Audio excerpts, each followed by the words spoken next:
Ok, bueno, brevemente, Felipe, para la grabación. Sí, Este, claro. buenas tardes a todos, a todas, con estimados colegas, prezados colegas, boa tarde para todo el mundo. Aquí nuestro grupo de trabajo, el grupo de trabajo de la Asociación Latinoamericana de Antropología, Redes de Interaprendizaje y Nuevas Cartografías Interculturales, reinicia sus sesiones a partir de hoy, en el 1 de agosto. Hoy es 1 de agosto del 2024 y tenemos la participación de nuestro colega Felipe Galán López, es ya de todos conocido, pues es miembro de nuestro grupo de trabajo y ya ha presentado en varias ocasiones trabajos y publicaciones. En esta ocasión, Felipe nos presenta una comunicación, una ponencia que es pensar la historia, que lleva por título Pensar la historia en las universidades interculturales y sus programas de estudio. Creo que para los colegas brasileños no hay problema con el título, creo que es bastante comprensible, ¿no? Está claro. Y les agradecemos a los presentes que estén con nosotros hoy y a los colegas que no estén, algunos colegas que no han podido participar nos han avisado, el caso de Iván de Ans y de Alexandre Herbeta, que probablemente se incorpore más tarde. Así es que, Felipe, adelante, tienes la palabra. Gracias. Muchas gracias, Mariano. Mucho gusto saludarlos a todas, a todos, desde Jalapa, desde aquí de la Facultad de Antropología de la Universidad Veracruzana. Un gusto nuevamente poder participar con cada uno de ustedes en esta presentación. Y voy a hablar también un poquito más despacio en la cuestión también de los colegas de Brasil, y cualquier duda, con mucho gusto. Y bueno, pues he titulado esta presentación Pensar la historia en las universidades interculturales y sus programas de estudio a partir por supuesto, de inquietudes que yo he tenido y que tengo todavía y que tuve cuando participé como profesor en dos universidades interculturales, y también porque, bueno, he estado trabajando el tema estoy también muy interesado en poder compartir un poco de algunos avances de lo que estoy ahora también trabajando desde aquí, desde la Facultad de Antropología. Y, ay, perdón, no me avanza. Ah, ya está.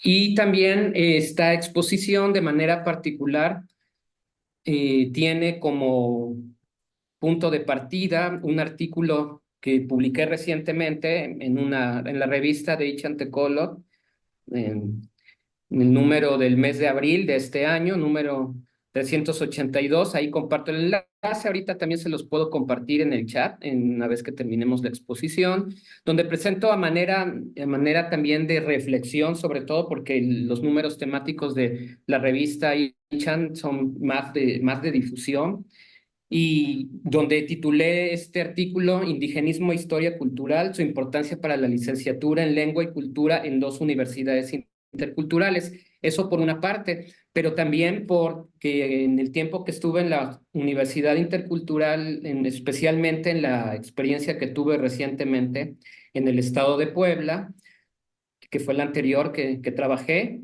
estuve también escribiendo, reflexionando y haciendo algunas investigaciones sobre el trabajo de vinculación comunitaria, pensado también desde la historia. Por ahí tengo algunas publicaciones. Una de ellas presenté también en el Congreso de ALA sobre vinculación comunitaria, pensado también desde la historia y teniendo como punto de reflexión principal que se pueden llevar a cabo trabajos de vinculación comunitaria que tengan, además del enfoque intercultural, un enfoque de pensamiento histórico, de un pensar históricamente. ¿Sí? Entonces, bueno, digamos, el punto de partida de esto que quiero compartir esta tarde.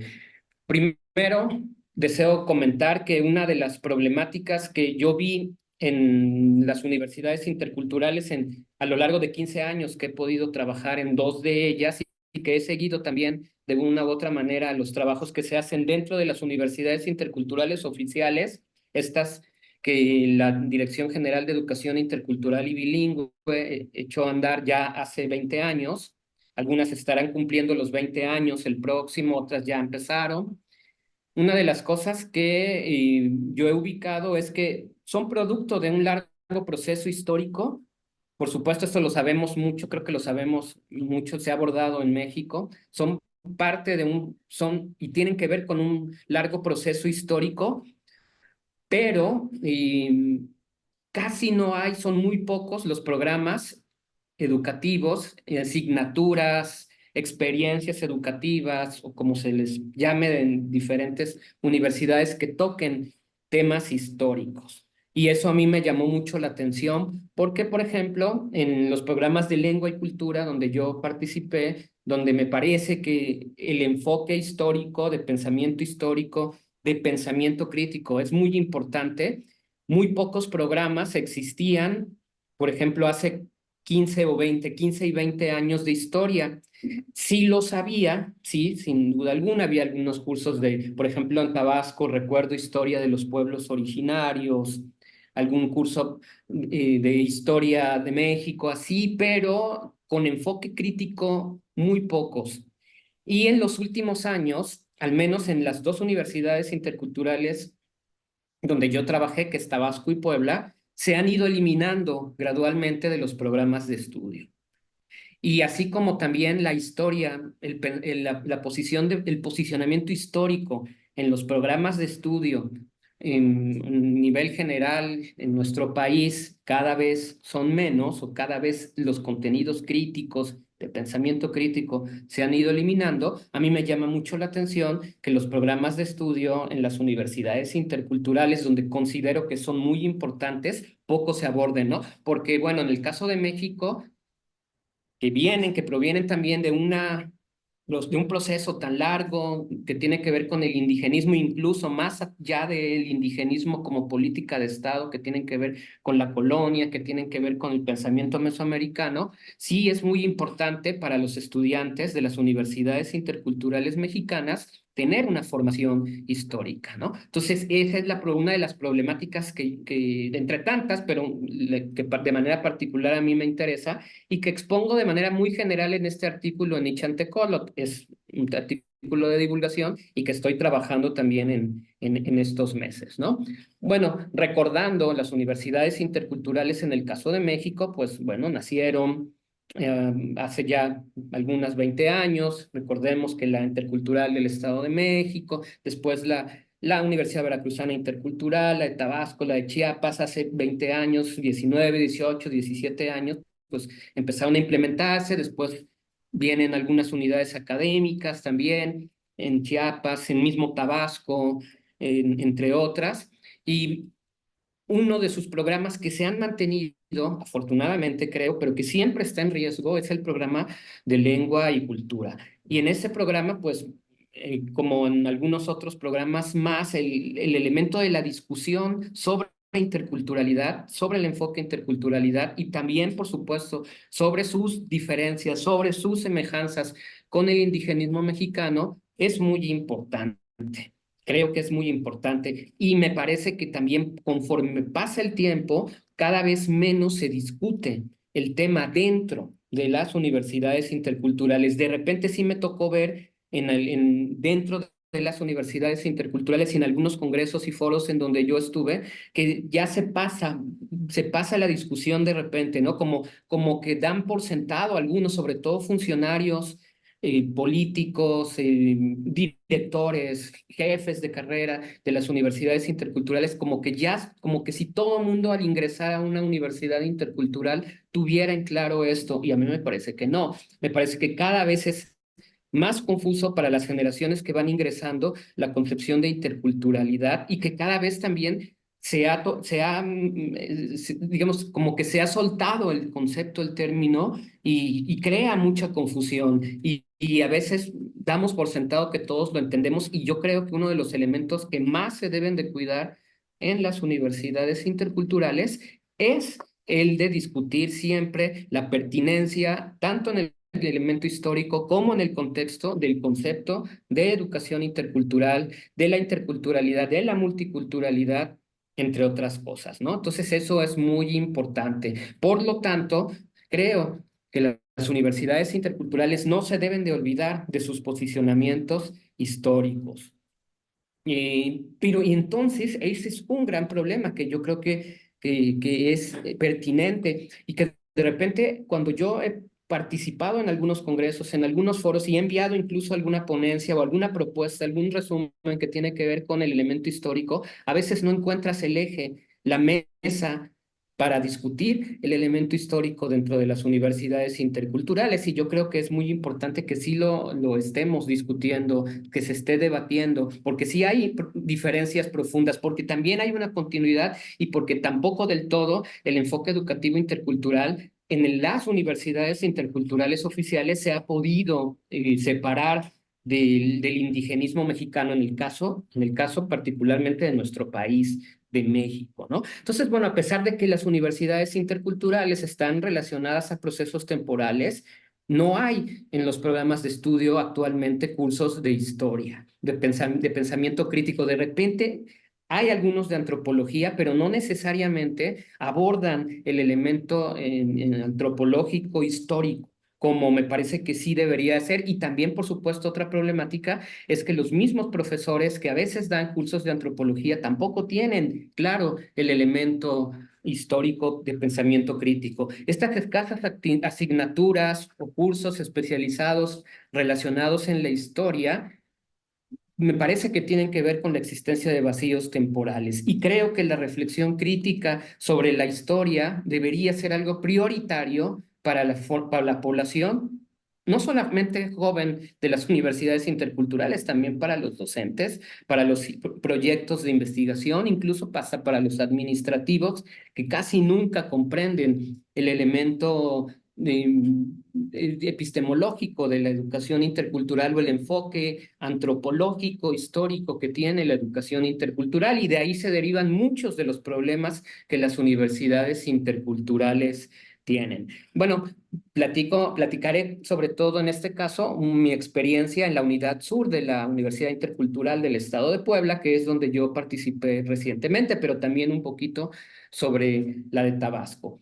Me parece que el problema del indigenismo sigue siendo un tema pendiente en la agenda de las universidades interculturales. Ahorita que se están cumpliendo 20 años, me parece que sí se debe de poner en discusión si en estos 20 años lo que viene hacia el futuro podemos hablar ya de una separación del indigenismo mexicano. No estamos todavía en este momento, desde mi perspectiva, como con elementos suficientes para decir si hay una separación, hay un rompimiento con el indigenismo dentro de las universidades interculturales mexicanas, porque todavía, o creo que incluso me parece en las experiencias que yo viví, que se ha también acrecentado un posicionamiento muy parecido al que tuvo el indigenismo mexicano en el siglo XX, ¿no? Y que tanto criticaron sobre todo al principio funcionarios, profesores, investigadores en las universidades interculturales o que criticamos por allá de 2000, a mí me tocó 2007, 2008, ¿no? Donde decíamos, sí, ya no, se murió esa parte antropológica, hay que cambiarla, pero la están replicando ahora, ¿no? O sea, a mí me tocó ver muchísimas ocasiones llegar a funcionarios políticos y los estudiantes, pero y los profesores o los directores, pero mañana se ponen, por favor, su traje, y por favor vengan vestidos con el traje típico a fuerza, ¿no? O sea, los estudiantes mismos decían, pues a ver, o sea, seguimos siendo objeto, casi el objeto de estudio que tanto critican dentro de las universidades interculturales quienes escriben en los artículos. Creo que todavía tenemos que revisar estas políticas asistenciales, los centros coordinadores indigenistas. Los estudiantes deben de conocer cómo se vivió la parte histórica, cómo se formaron los centros coordinadores, qué es el concepto de regiones de refugio propuesto por Aguirre Beltrán, qué problemáticas hubo dentro de ello. Y los mejores espacios para discutir esto son los programas de estudio. ¿Sí? No está eso. De repente, en el nombre de la innovación, lo eliminan, ¿no? Entonces, ¿qué pasa ahí? Me parece que sí es muy importante y este trabajo de reflexión, de investigación que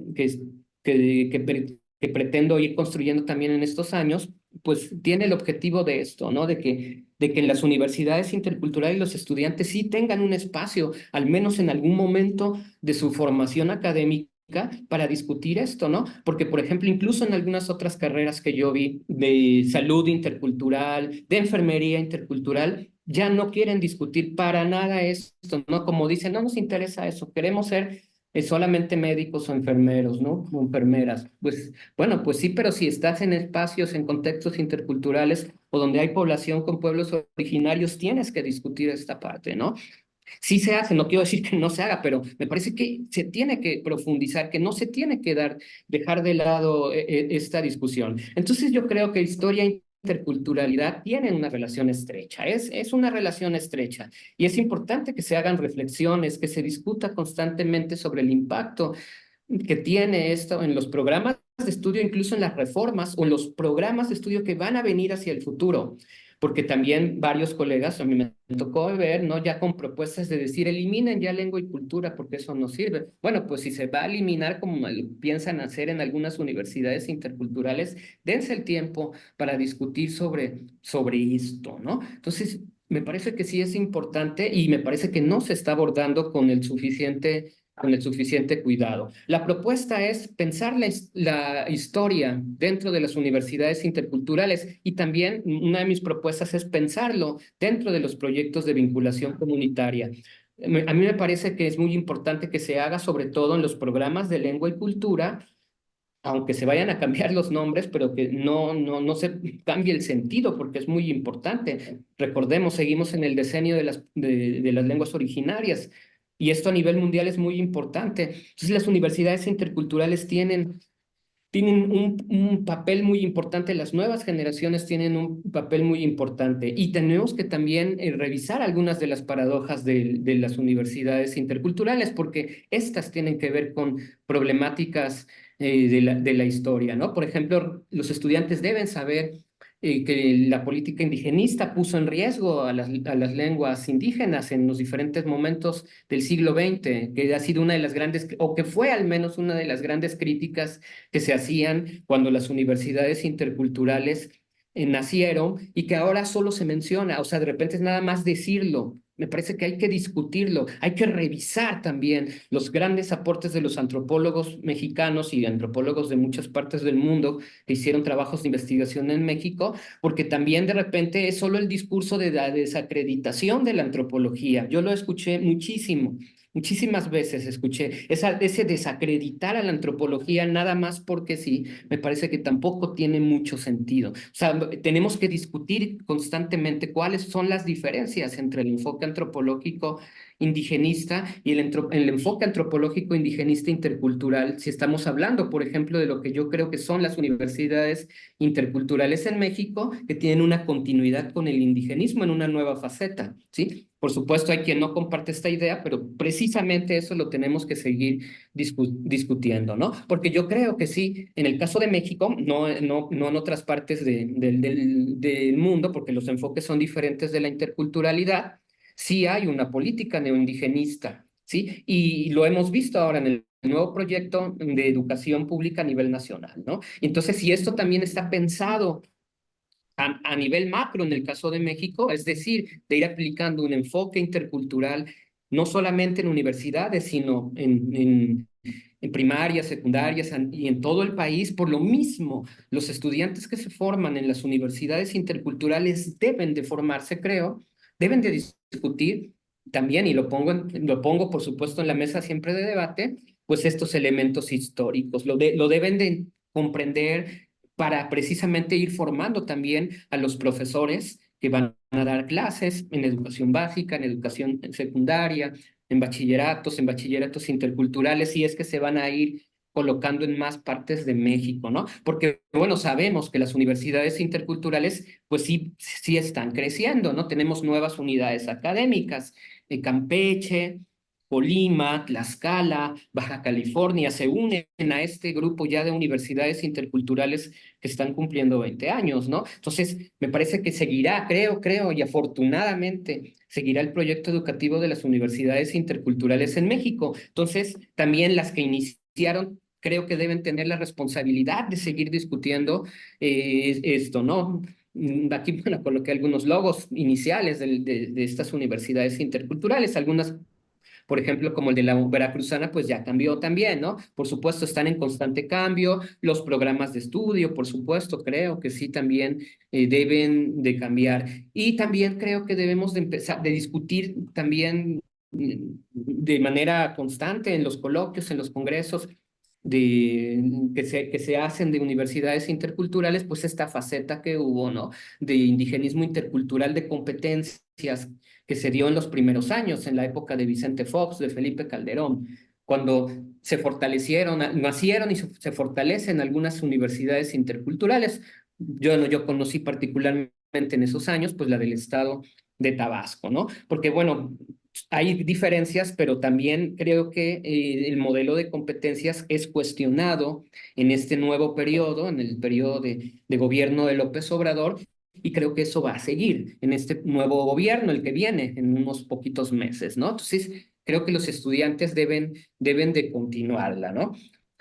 Y bueno, pues entonces mi planteamiento general es ese, ¿no? Creo que es una problemática central que se debe de reconocer dentro de las universidades interculturales, que muchas veces no se reconoce porque se da prioridad a otras temáticas, la vinculación, las nuevas carreras, los enfoques innovadores. Está bien, yo no me opongo a eso. Adelante, yo mismo participé en muchos eventos que tienen que ver con eso, pero creo que no podemos dejar de lado esto.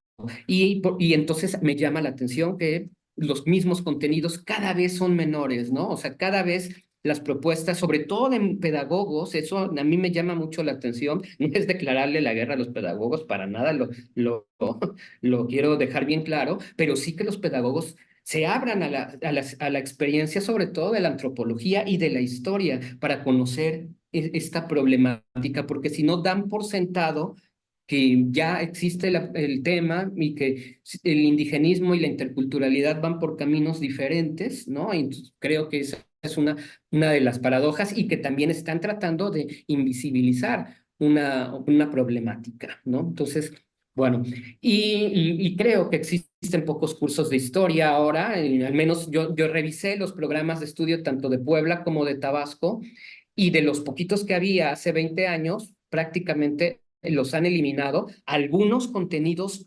medio se acomodan en algunas de las nuevas asignaturas que existen en los programas de estudio de las universidades interculturales, pero no se está pensando históricamente y eso es lo que me preocupa, ¿no? Es decir, no hay un pensamiento histórico reflexivo, crítico dentro de estas asignaturas y se les da prioridad a otras cuestiones como es la innovación, pero específicamente cuando se trabaja el tema, por ejemplo, que mucho hablan de la recuperación de las lenguas, etcétera, todos estos conceptos nuevos que están proponiendo algunos lingüistas, algunos pedagogos.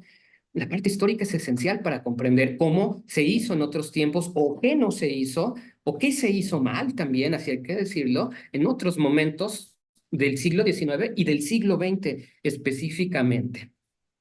Creo que la propuesta está entonces en hacer esto, en discutir esto en lengua y cultura, en la licenciatura en lengua y cultura. Lengua y cultura es una licenciatura de las iniciales que está casi en todas las universidades interculturales. Revisaba yo cuando compartieron en redes sociales que se echó a andar el nuevo edificio de la Universidad Intercultural de Campeche, pues que hay una parte fuerte sobre lo maya ahí, qué bueno, pero esto de pronto cuando revisas los programas de estudios, cuando dices, bueno, pues ¿y cómo, no? O sea, ya está, pero dime el cómo, dime la parte metodológica, qué investigaciones de las que van a producirse por ahí tienen que ver o tendrán que ver con esto, si no tienes también el planteamiento histórico, ¿no? Entonces creo que es importante esto. Bueno, en el caso de Puebla, por ejemplo, ya no hay cursos de historia en el programa educativo de lengua y cultura. Hay un curso de antropología sociocultural que en su programa me tocó darlo, por eso es que lo conocí bien. Hay de pronto apenas y algunos esbozos, y a mí me costó muchísimo trabajo con los estudiantes cuando me tocó trabajar antropología sociocultural y después un curso de etnociencia, así se llamaba, que ellos comprendieran esta parte histórica, porque los elementos contextuales, a lo mejor los tenían ahí más o menos claros, además de las deficiencias con las que llegan muchos estudiantes mexicanos a la Universidad Intercultural en las regiones rurales en México, sabemos que es compleja, nunca llevaron un curso, a veces ya ni de historia de México, de estos generales que venían desde hace muchos años, ni siquiera eso llevaron, entonces prácticamente llegan en cero como para de repente soltarles, ¿no? El elemento teórico de la antropología. Entonces es muy difícil eso. Y de pronto los contenidos tampoco de estos elementos históricos de su propia historia de los estudiantes están a lo mejor en su memoria, ahí están en la memoria, en sus abuelos, sí, y lo descubren y eso es fascinante, por a mí me encantó ver cómo lo van descubriendo ellos, que ahí está ese elemento, y esto choca con los programas de estudio que no lo abordan. Entonces, me parece que eso, a la vez que es un área de oportunidad y es una paradoja, se tiene que trabajar, ¿no? Entonces, bueno, ese es un elemento que creo que ahí está, ¿no? Y por otro lado, creo que que el enfoque histórico, bueno, ya lo sabemos en el caso de México, eliminar filosofía, eliminar historia, cada vez es más común. Aquí en Veracruz, los programas educativos en historia, en antropología, por ejemplo, los de antropología eliminados de enseñanza media, resultan incómodos en los funcionarios de la Secretaría de Educación Pública, incluso creo que en algunos funcionarios de la Dirección ahora General de Educación Intercultural, como se llama ahorita, no me recuerdo ahorita el nombre exacto. Creo que si hablan de interculturalidad crítica, mucho ahora está de moda, muy, muy, muy de moda la interculturalidad crítica, pero crítica de verdad, creo que la antropología es crítica y ahí debemos de fortalecer a esto, ¿no? La pregunta es, ¿por qué no existen programas educativos, experiencias académicas en historia social o en historia cultural, que recojan de repente la experiencia de historia social, por ejemplo, ¿no? Me parece que también para el proyecto educativo de competencias, en la primera fase de las universidades interculturales, el elemento fue duramente incómodo porque empezaba a ser en muchas universidades interculturales. Yo lo vi en Tabasco, muy incómodo por los lugares, por los espacios. En el caso de Tabasco, por la cercanía con el norte de Chiapas, ¿no? Y entonces los funcionarios, muchos están a la tarea de control ahí, entonces es una parte paradójica, ¿no?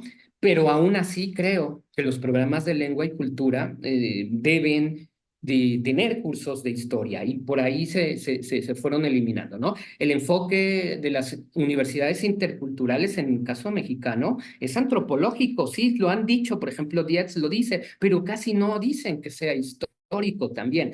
Sí, de repente por ahí sueltan, ¿no? Sueltan. O sea, en el libro de Lourdes Casillas y de Laura Santini de 2006, lo mencionaban al principio, sí, sin duda alguna, sí, pero después ya en los planteamientos y en la normatividad, ya en la práctica, quiero decir, ya no tanto. No digo, no quiero decir no en el libro, sino en la manera de ponerlo en la práctica.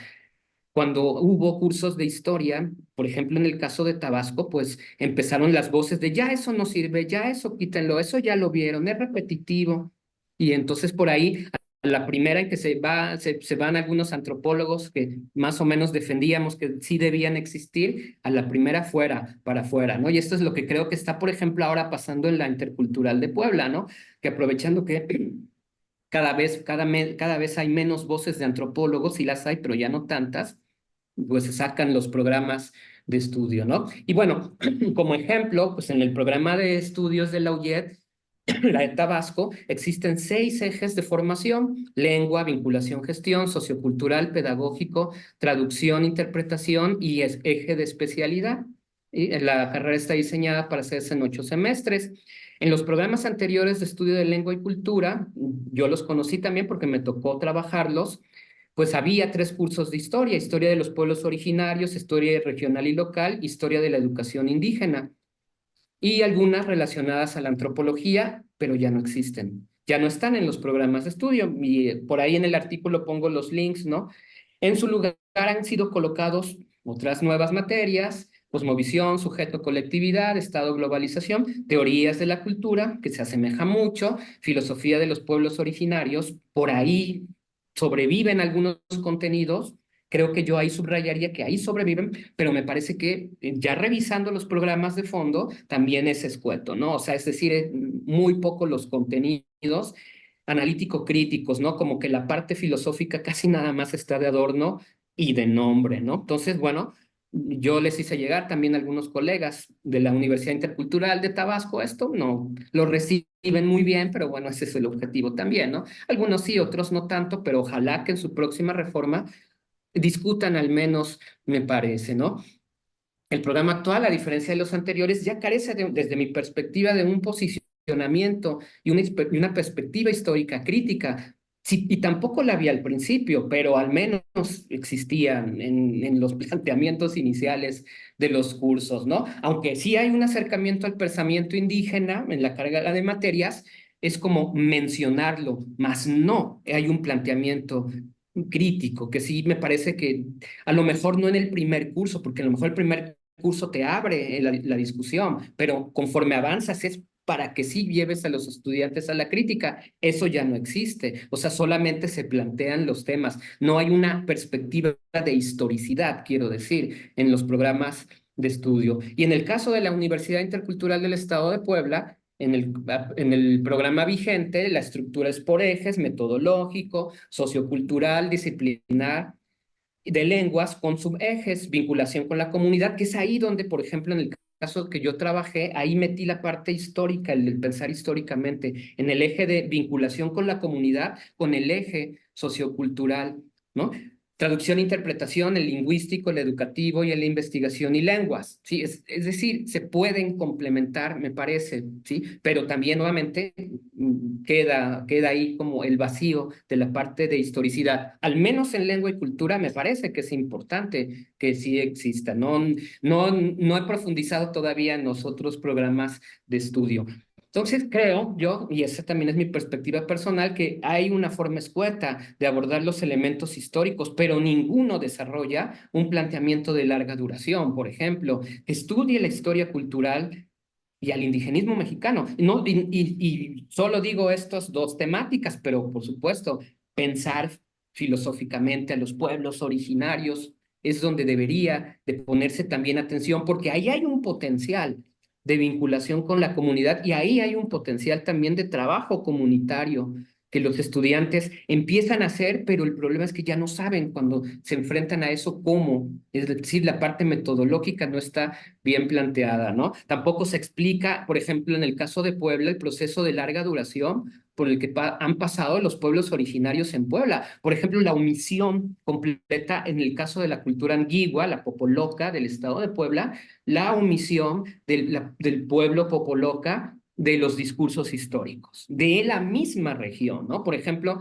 tengo por ahí un artículo sobre el Museo de Tehuacán, donde sí se habla del maíz, de la maravilla del Museo del Maíz, pero jamás se pone en ninguna parte de la exposición del museo, que es la cultura antigua, en el Museo de Historia de Tehuacán, la que habitó, la que desarrolló, la que está en esos trabajos de Richard McNeish, que a lo mejor McNeish no alcanzó a decirlo, pero quienes siguieron después de McNeish, de Richard McNeish en sus trabajos de la década de los 60 y los 70, pues sí lo sabían, pero en el museo ya no lo dijeron, ¿no? Y hay exposición de figuras, por ejemplo, de arqueología popoloca. El mismo término popoloca va a ser invasivo para la civilización guigua, pero no se menciona. Y tampoco en el Museo Regional de Puebla de Lina hay apenas una mención, apenas el año pasado empezaron a colocar una ofrenda de la región guigua, de Tlacotepec, de Benito Juárez, y eso es de destacar, ¿no? Las mismas zonas arqueológicas que existen en la región Guigua del estado de Puebla, Teteles de Santo Nombre, Tehuacán el Viejo. Ya en Tehuacán el Viejo sí hay una mención a la cultura popoloca en el museo, pero todavía me parece que es una deuda, quiero decir, que se tiene con los pueblos originarios de la región del sureste de Puebla, que prácticamente estuvieron negados no solamente por el proyecto político indigenista del siglo XX, sino por toda la historia que traen atrás y por el presente que sí los reconoce, pero todavía no es lo suficiente, ¿no? Entonces, bueno, ya para ir cerrando, es necesario retomar contenidos históricos, ¿sí? En el caso aquí de Puebla, pues bueno, lo más cercano son políticas educativas en México y antropología sociocultural, pero creo que no hay un planteamiento historiográfico ahí. Digo, me dirán a lo mejor, no, es una licenciatura en historia, bueno, pero sí trabaja ese contenido histórico, ese contenido de sociocultural y agrégale a lo mejor una parte histórica, no solo en un curso de optativo, porque eso quiero decir, en el programa de estudios de la UIEP en Puebla existe un curso de historia oral, pero es optativo. Y cuando fue optativo, no lo querían abrir porque no había un maestro que trabajara eso y simplemente dijeron, pues no, ya. Y los mismos estudiantes decían, queremos conocer un poco más de historia oral, no hubo quien trabajara eso, como es optativo, pues ya no se llevó, ¿no? Entonces, bueno, por ahí. Aquí lo menciono, ¿no? Está este de no historia interesante, pero ya lo quieren quitar también, eso es, eso sí también es importante decirlo, como que dicen ahí las autoridades de la UIEP en Tlacotepec de Benito Juárez, eso ya no es importante, ¿no? Entonces, yo sí creo que sí, sí es importante. Bueno, para concluir, colegas, desde el primer proyecto educativo intercultural, San Felipe del Progreso, hasta los más recientes en los estados de Tlaxcala, Campeche, Colima, pasando por los de Tabasco, Puebla, Veracruz, la historia de las universidades interculturales sí tiene que ver con un indigenismo. Algunos le llaman neoindigenismo, como por ejemplo Guerra, ¿no? En que ha trabajado también fuerte esto en Sinaloa. Y sí se retoma del indigenismo nacionalista la propuesta política de las regiones de refugio que impulsó Gonzalo Aguirre Beltrán en el siglo XX, ¿no? Ahí está, pero no se dice casi, ¿no? Creo que es algo que, bueno, yo lo he tratado de decir, hay muchos otros colegas que también lo han dicho, pero se sigue pasando de lado. Pero esto también desde hace más de un siglo ya se pensaba, ¿no? También esta parte, vámonos con el pensamiento de Manuel Gamio, y se proponía alfabetizar las regiones culturales, por supuesto, el contexto era otro, el tiempo era otro, pero ahí está.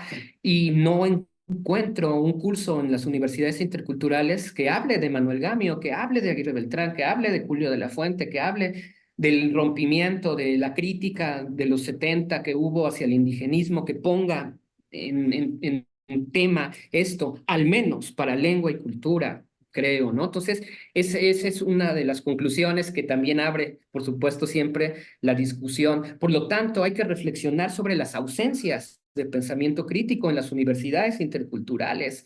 Creo que sí se debe de hacer esto.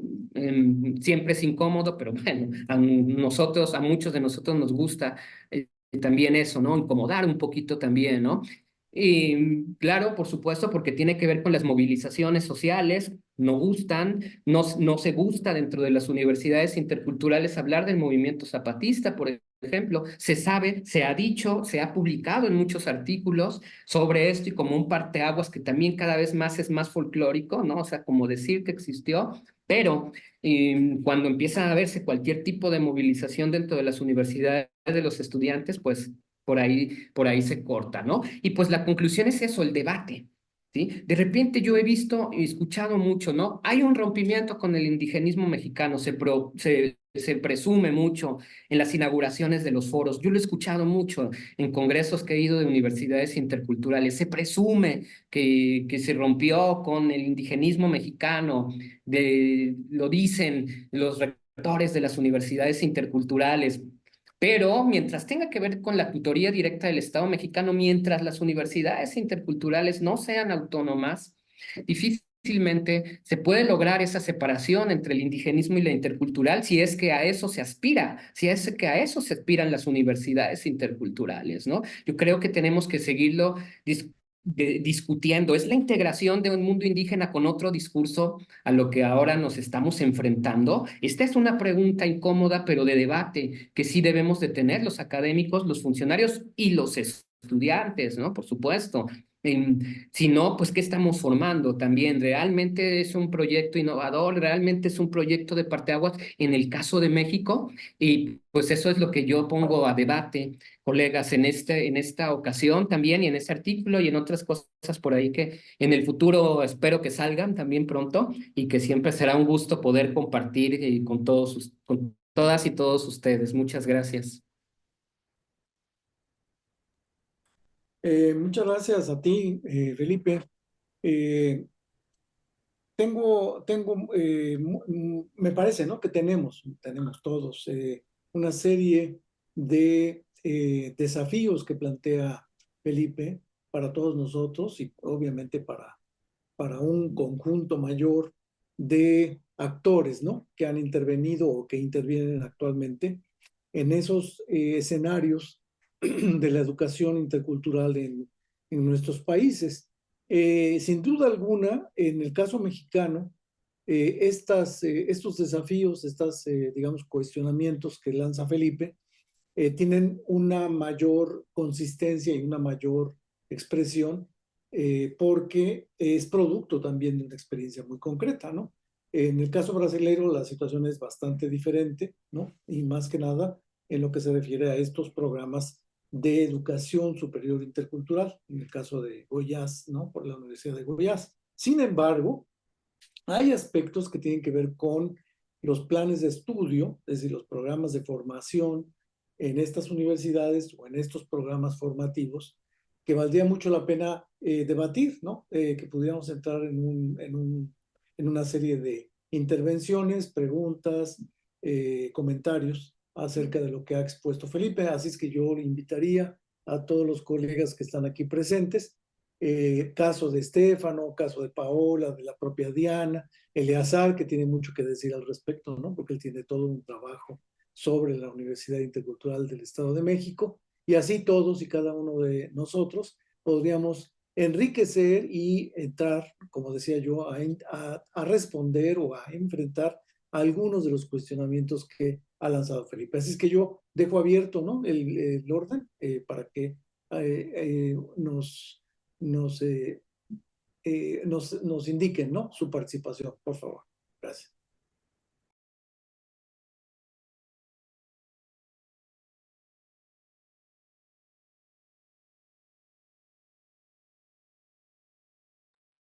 Bueno, perdón, es que no sé, no encuentro para levantar No, la no hay mano. No problema, sé. está bien. Paola, adelante. Ay, gracias. No, muchas gracias, Felipe. Pues interesante y bueno, estoy totalmente de acuerdo. Yo trabajo en el Departamento de Historia en la Universidad Iberoamericana. Nuestro lema en la licenciatura es la historia como punto de partida y en efecto, esta, más bien que haya materias como específica de periodos históricos, la idea es, como tú bien dices, es este pensamiento histórico, que es una forma de pensar que no solamente sirve para la historia, sirve en general para la vida. Y sí se nota mucho cuando en la formación hace falta como este tipo de formación que solo se puede adquirir a un nivel bastante básico, por ejemplo, desde la licenciatura, porque después es muy difícil como entrar en este tipo de lógica de historia crítica. Entonces creo que pues incluso los datos que presentas sobre las materias de las interculturales, etcétera, pues sí son un poco preocupantes. Digo, entiendo que es necesario actualizar los programas, cambiar las materias, pero como esta olvido completo hacia lo que es la historia, realmente pues en lo personal sí un poco me preocupa. No sé si tú has pensado, a lo mejor seguramente como has estado trabajando en las interculturales, tendrías una propuesta de cómo insertar esta formación crítica en historia. Gracias. Muchas gracias, Paola. Sí, sin duda alguna, la idea va precisamente en pensarlo, sí, por supuesto, más allá de las asignaturas de los cursos, sí, porque a veces pueden estar ahí, pero quien lo dé o quien lo viva, simplemente se lo puede saltar y ya, ¿no? Yo creo que lo importante es que se toquen los temas, se viva, y se sienta la parte histórica precisamente para la vida, ¿no? Para el trabajo, para los proyectos, por ejemplo, para museos comunitarios que se están haciendo.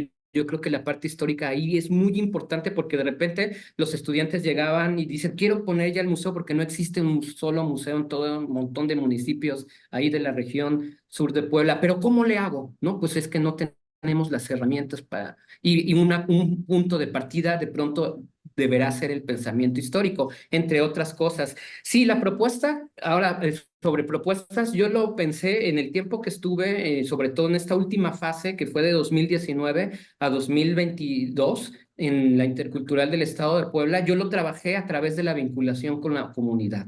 Esa era mi propuesta, pensar.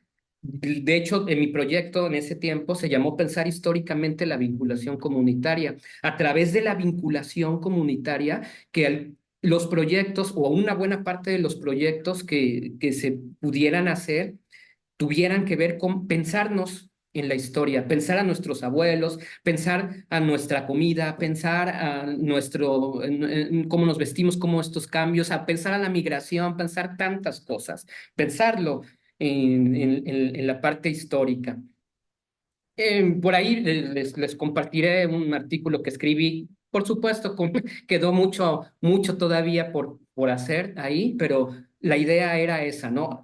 Y tomé mi experiencia del curso de antropología sociocultural como el único que podía en ese momento para arrancar, porque arrancábamos vinculación comunitaria en el primer semestre a la par de esa asignatura de antropología sociocultural. Yo lo que hice fue básicamente alterar un poco los contenidos, porque no me quedaba de otra.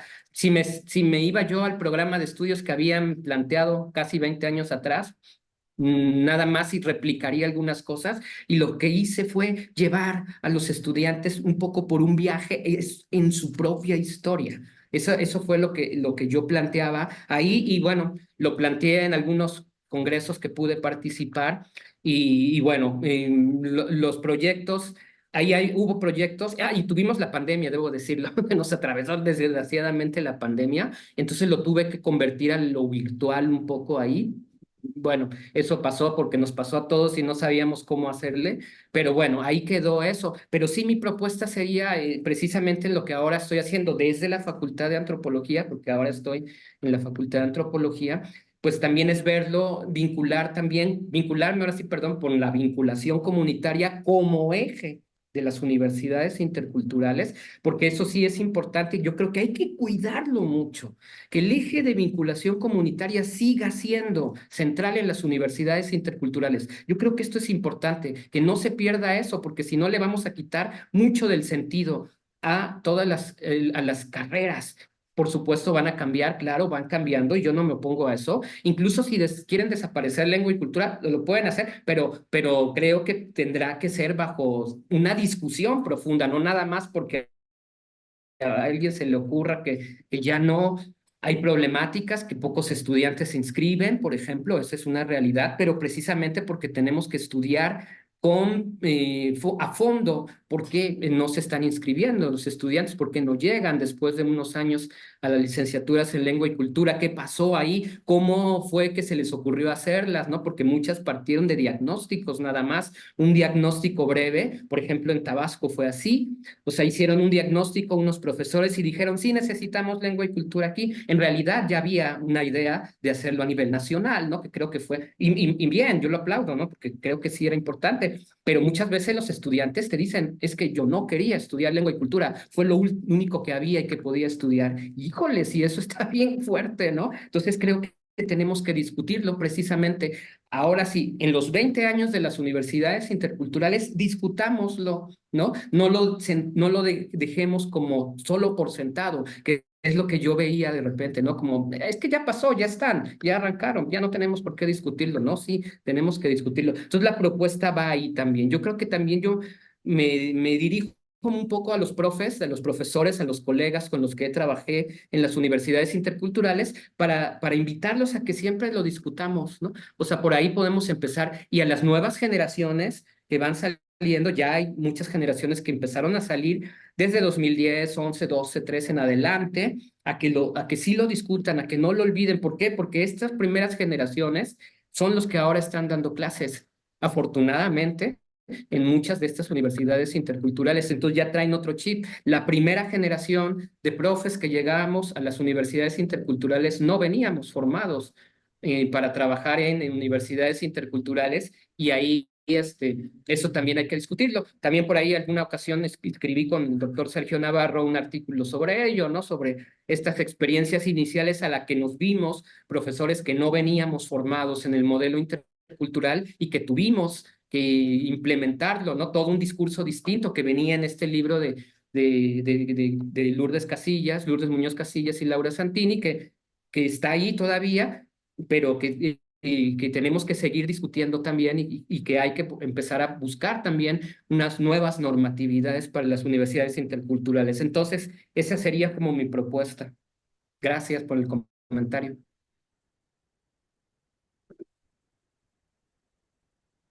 Muy bien, adelante. ¿Quién más está en la lista? Perdón. No veo las manos. Por ahí, por ahí, por ahí.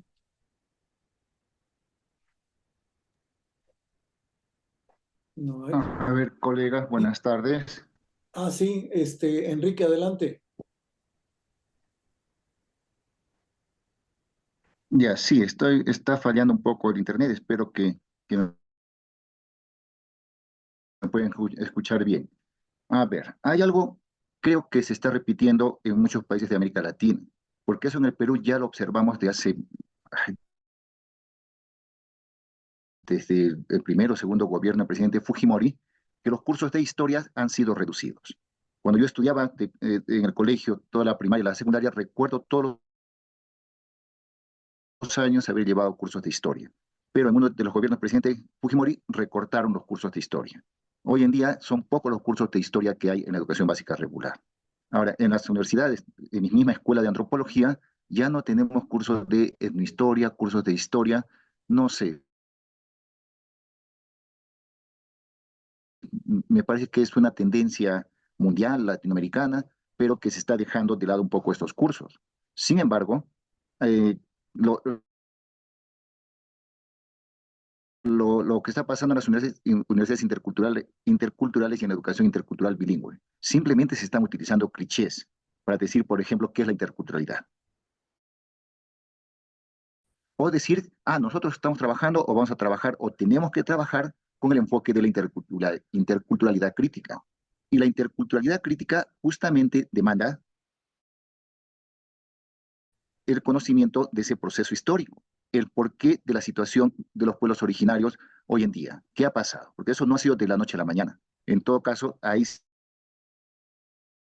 sí coincido con Felipe de esta necesidad de conocer el proceso histórico. ¿Para qué? Para que los jóvenes que sigan estos cursos o los jóvenes que estén estudiando educación intercultural bilingüe o en una universidad intercultural conozcan, sepan claramente qué es lo que ha sucedido y no simplemente se esté utilizando como cliché, es que no nos han subordinado, es que querían que nos adaptemos. No, es necesario, vuelvo a decir, coincido con conocer todo el proceso histórico.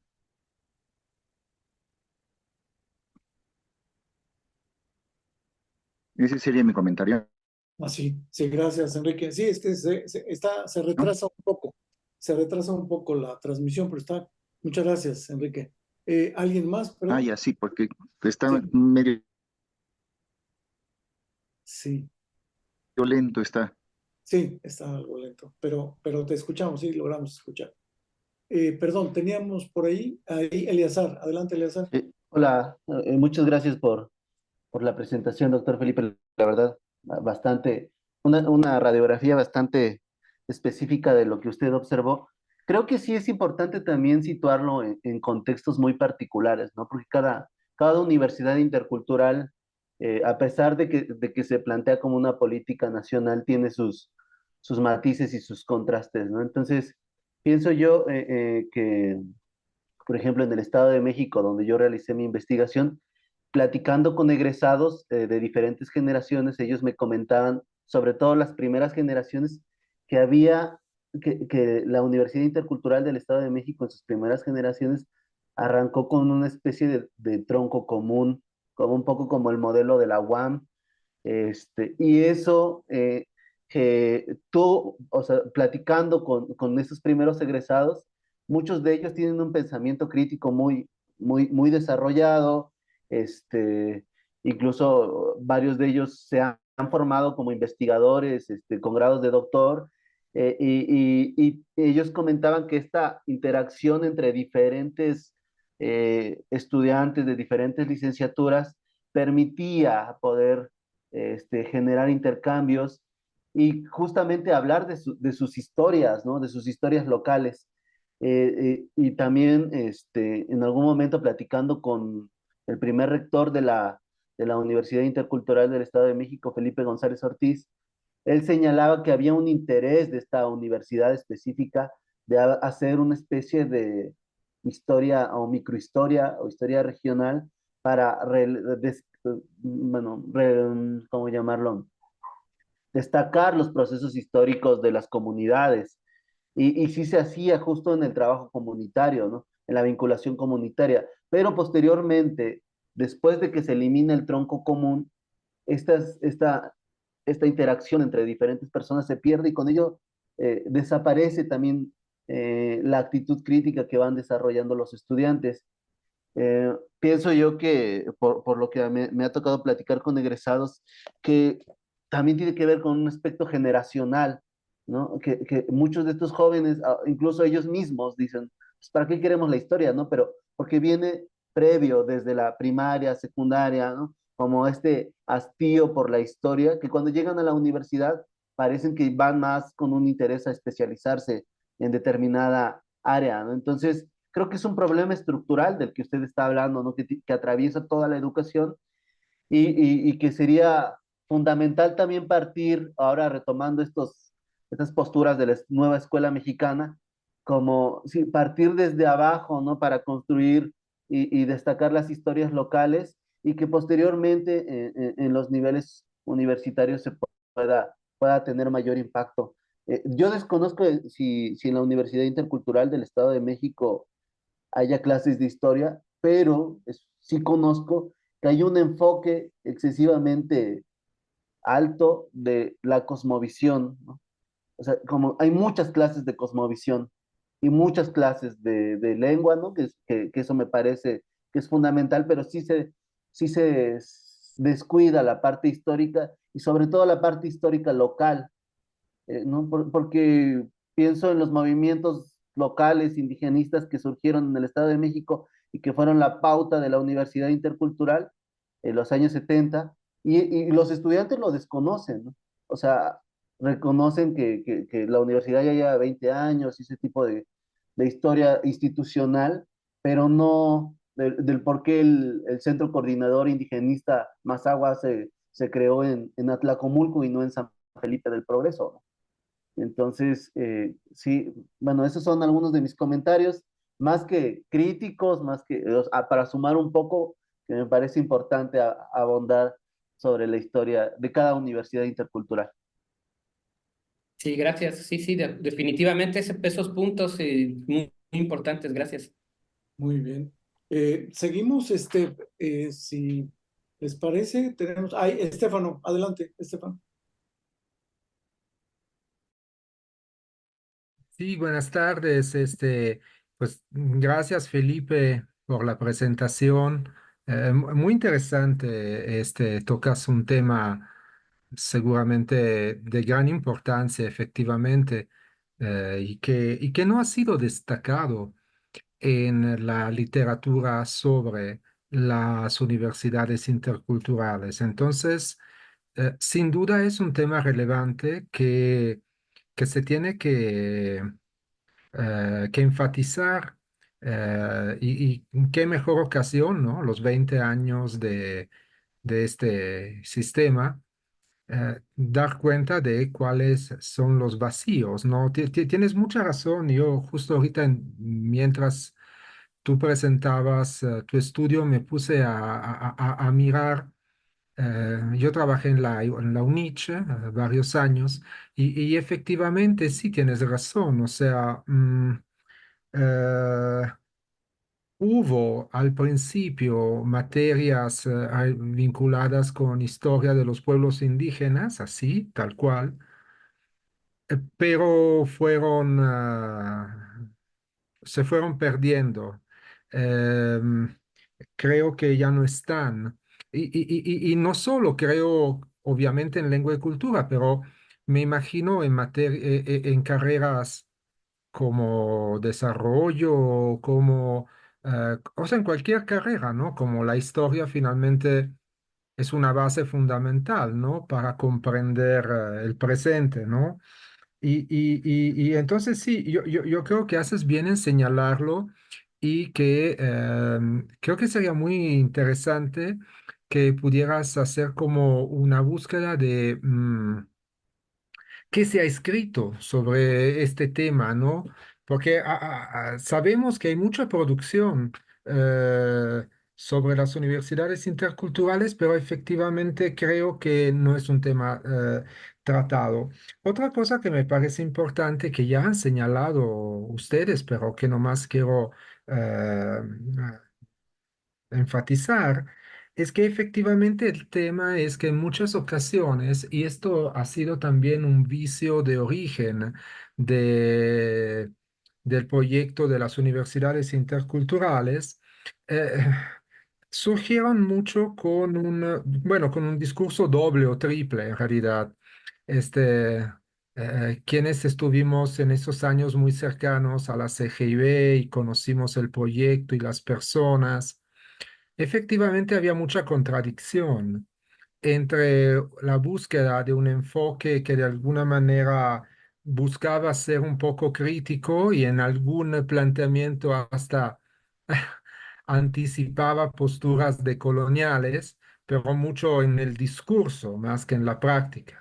En la práctica era una práctica más bien presentista y muy vinculada a consigamos chamba, consigamos trabajo. Entonces había mucho énfasis, yo lo recuerdo, en que las universidades deberían de satisfacer las necesidades de los mercados laborales locales, ¿no?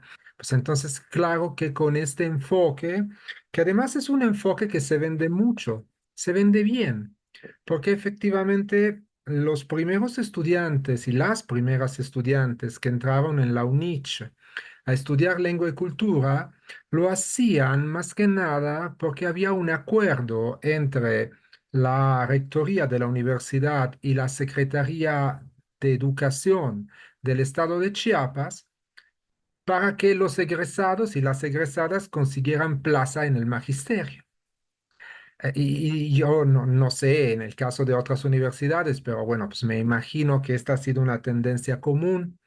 Pero entonces todo era vinculado a la idea de consigamos trabajo, que es legítimo, obvio que es legítimo. O sea, es normal que haya jóvenes, hombres y mujeres que, bueno, pues que estudian una carrera universitaria y quieran colocarse en el mercado laboral. Eso es muy legítimo, pero de alguna manera este enfoque centrado en el trabajo, pues derivó en ofertas educativas muy técnicas y muy poco centradas en esos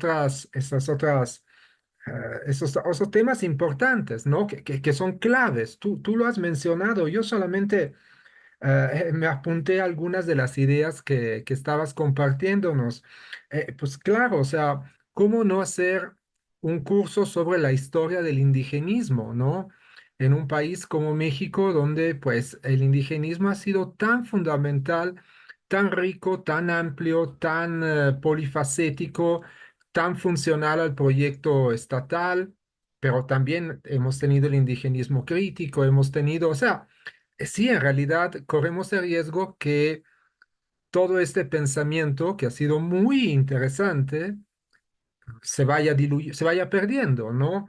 ¿Cómo no tener cursos sobre historia local o historia regional, por ejemplo, ¿no? Que son desde cuándo ausencias fundamentales.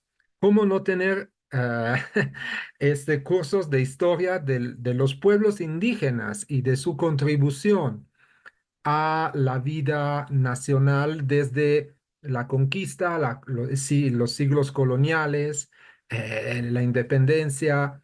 Sí, pues porque efectivamente se está como que entonces, sí, mira, qué interesante, te agradezco mucho Y sí, pues sigamos dialogando sobre estos temas. Gracias, Felipe.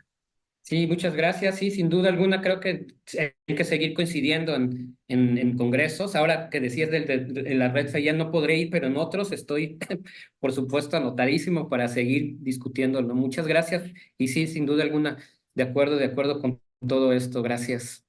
Gracias, Estefano. Diana, adelante. Hola, muchas gracias. ¿Me escuchan? Sí, gracias. Muchas gracias, Felipe, por tu presentación.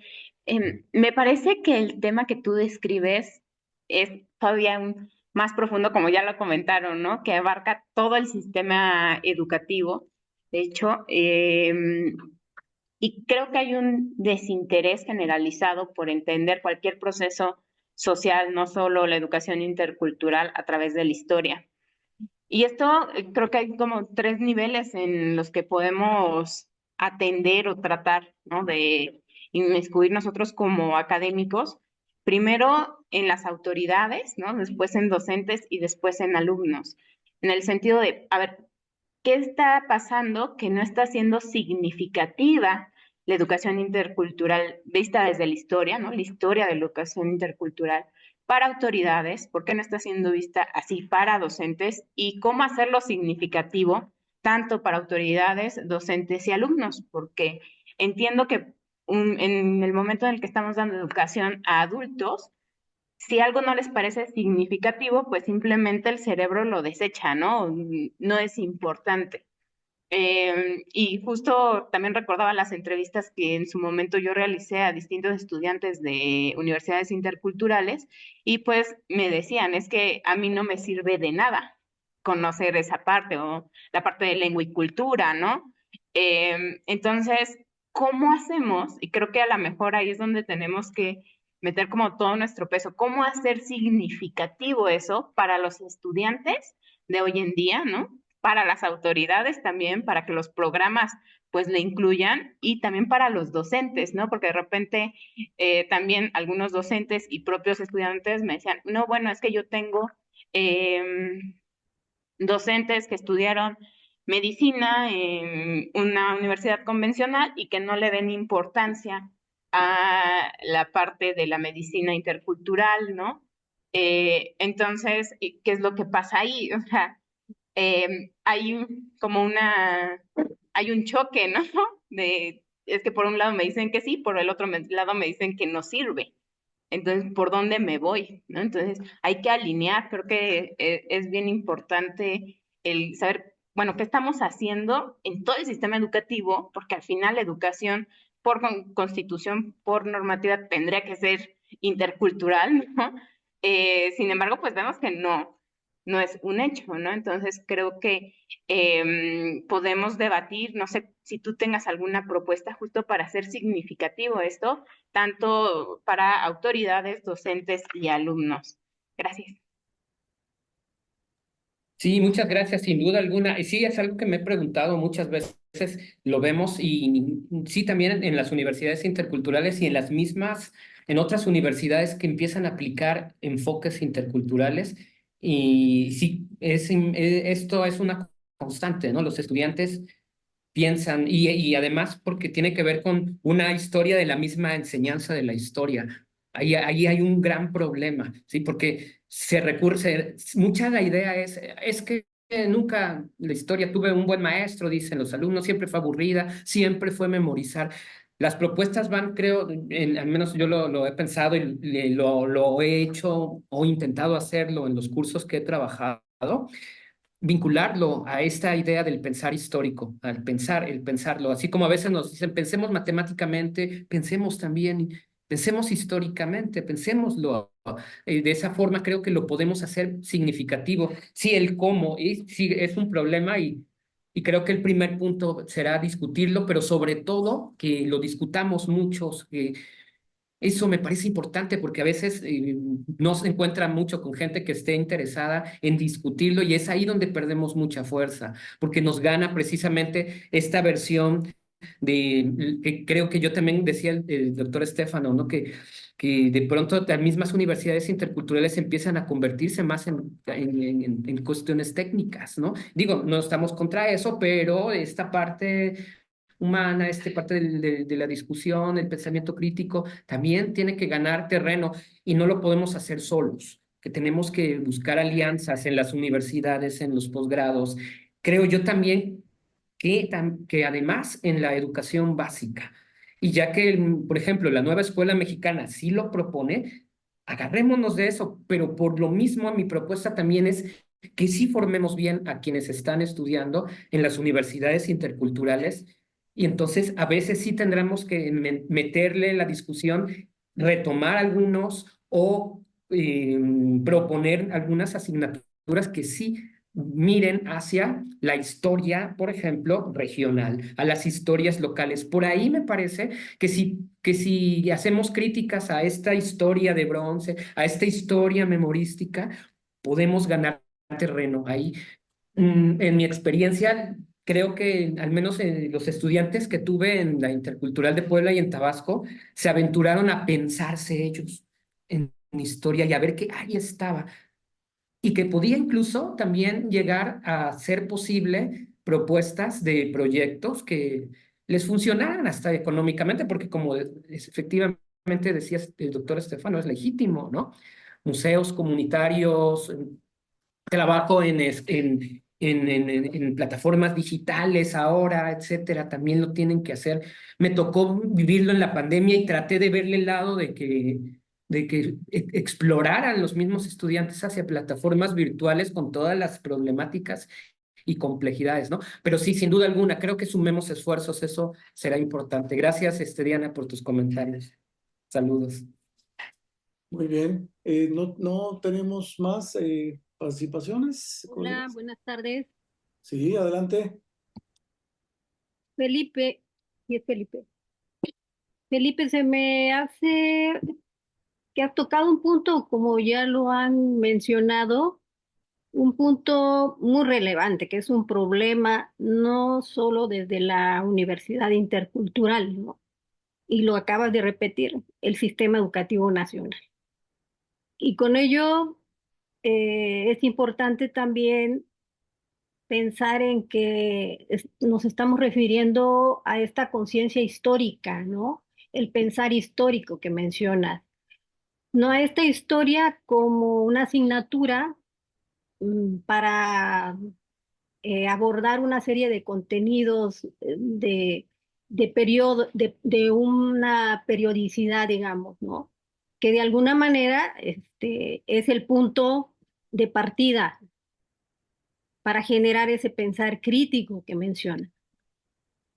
Entonces, esa conciencia histórica, y bueno, y ya lo mencionaban históricamente ciertos personajes como Martí, ¿no? En América Latina, el pensar histórico, la conciencia histórica. El que no toma la conciencia histórica está sujeto a repetir los mismos errores, ¿no? De lo que se vive. Y creo que por ahí él nos plantea también un aporte muy importante en relación a esta visión curricular que es necesario construirla desde esta sociedad global, ¿sí? Que es necesaria. Sin embargo, también, como él mismo lo menciona, es recuperar primero la historia que está a tu alrededor, ¿no? Que puede ser esta historia local, esta historia regional, esta historia, y estamos hablando de estas dimensiones de la historia, ¿no?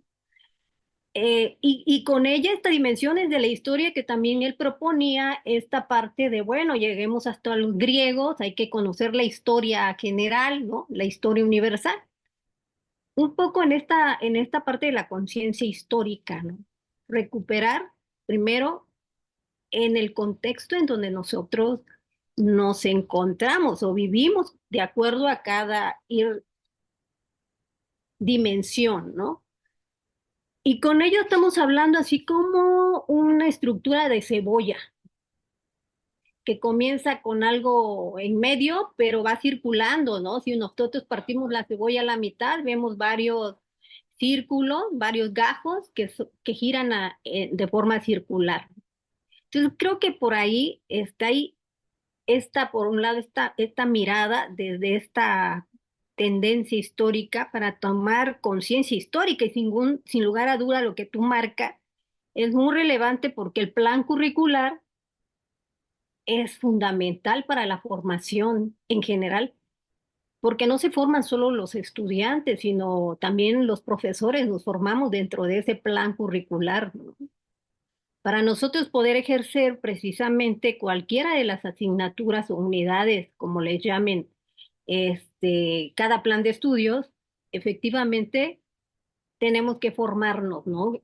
Pero formarnos y construir. Ahí hablas de varios rediseños curriculares y que lamentablemente en cada rediseño curricular, en lugar de profundizar, han desplazado, por lo que estuve escuchando.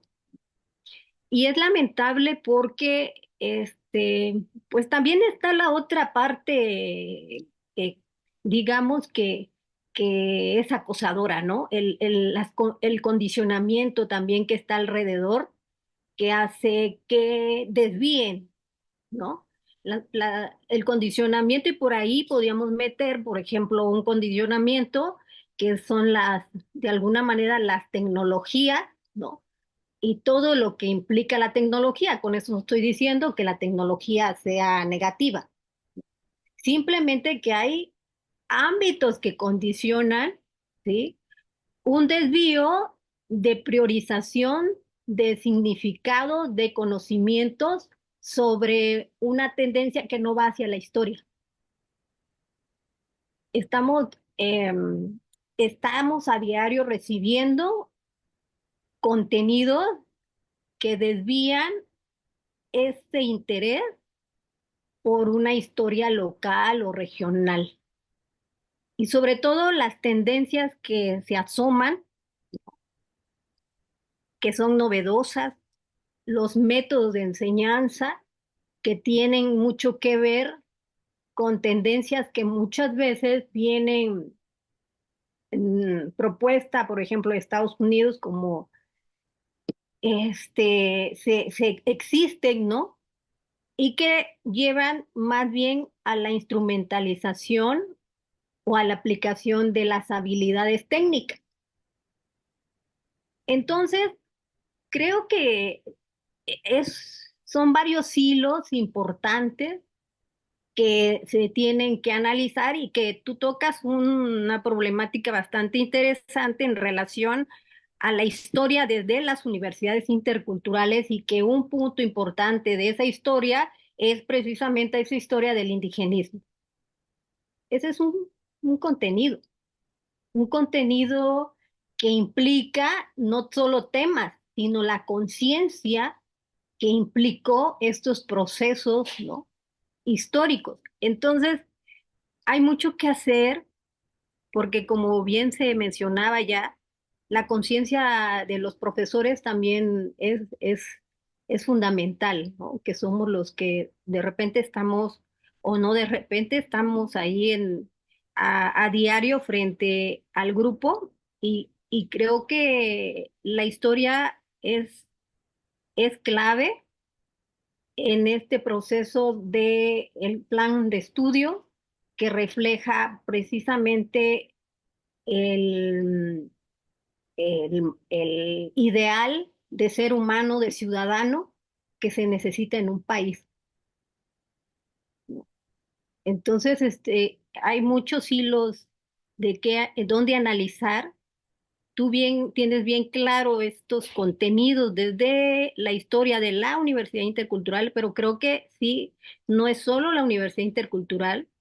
En general ahora estamos nosotros, por ejemplo, en la Universidad Autónoma de Chiapas, estamos entrando en este rediseño curricular de la licenciatura en pedagogía y nos damos cuenta que efectivamente la historia ahí está careciendo en términos de esta historia del contexto, ¿no? De la diversidad del país, del Estado, inclusive, ¿no?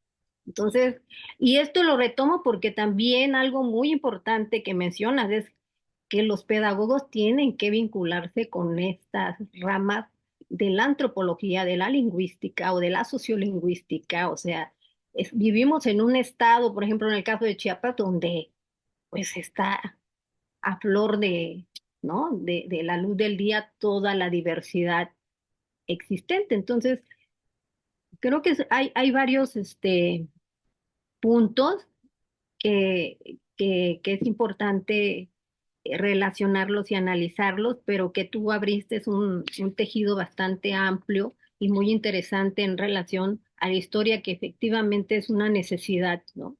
Es una necesidad y pues veamos qué pasa con este modelo curricular que viene y que va a ser muy interesante también ahí, ¿no? Porque apenas si está y sigue como, sigue asombrándose, ¿no? No, todavía no se ha logrado iniciar, podríamos decir, aunque ya haya escuelas que ya están haciendo el ejercicio, pero falta este otro proceso también que es comprenderlo, ¿no? Entenderlo y sobre todo hablabas aquí de la conciencia crítica o del pensamiento crítico que, híjole, no, no tenemos claro quizás, ¿no? Que hacia dónde hacia dónde tiende esta conciencia crítica o cómo construimos nosotros esta conciencia crítica, que hay un proceso para construcción de la conciencia crítica, que pasa como diría Freire, ¿no? De la conciencia ingenua o la mágica hasta la crítica, ¿no? O sea, y que de repente tenemos la conciencia ingenua y de repente etcétera. ¿Por qué? Porque como sujetos y seres humanos estamos expuestos a estos cambios vertiginosos que existen hoy día y que tenemos que estar, como tú bien lo mencionas, bien parados, por lo menos con una conciencia clara, ¿no? Para saber por dónde es y por dónde no, ¿no? Eso es lo que me provoca tu exposición. Muchas gracias, Felipe. Muchas gracias, sí, adelante con todo esto, sí, de acuerdo, y pues muchas gracias, aquí tomé también varias notas y a seguirlo dialogando. Muchas gracias, Teresita, saludos hasta Chiapas. Gracias, saludos. Muy bien, muy bien. ¿Alguien más, colegas, estimados, colegas, estimadas, colegas? Si no hubiera, me permito pedir la palabra, ¿sí? Y quisiera comenzar con algo que a mí me ha saltado siempre, ¿no? Una idea de a qué nos estamos enfrentando. Les comento de mi experiencia, por ejemplo, al frente de la Intercultural de Veracruz, que efectivamente el próximo año cumplirá 20 años de fundada, y que en su historia, ¿no? En su historia de carácter, digamos, institucional, es producto, antes que otra cosa, ni siquiera es producto de un planteamiento que venga desde desde el centro, desde la Secretaría de Educación, desde la CGIB.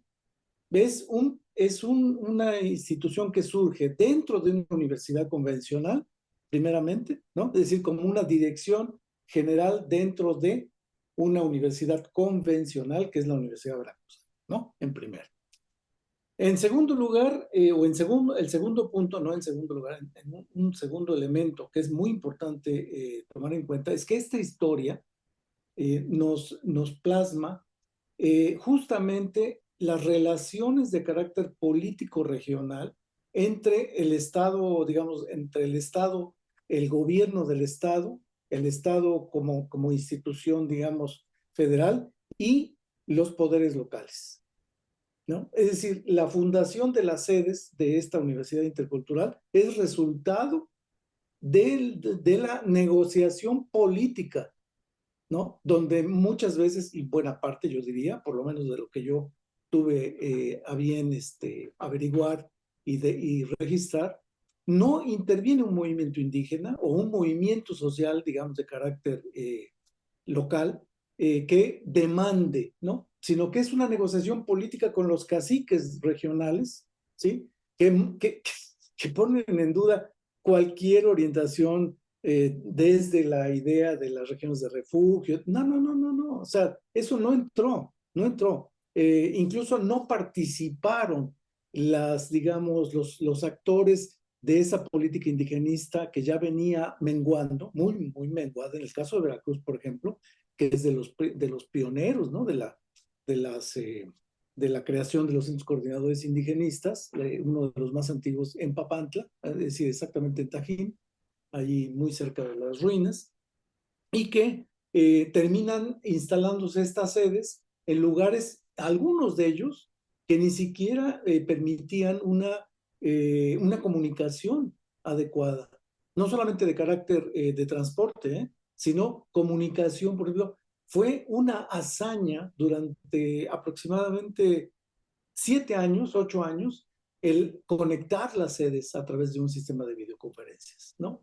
La Universidad Veracruzana tuvo que invertir, yo recuerdo en aquella época, millones de pesos de pagarle a Telmex para que montara líneas, ¿no? Dedicadas, que le llamaban en aquella época, y a través más que nada de microonda. No era posible cablear, ¿no? Cablear el servicio, sino que se tenían que usar las antenas de microonda, ¿no? Pero bueno, volviendo al tema. Entonces, ahí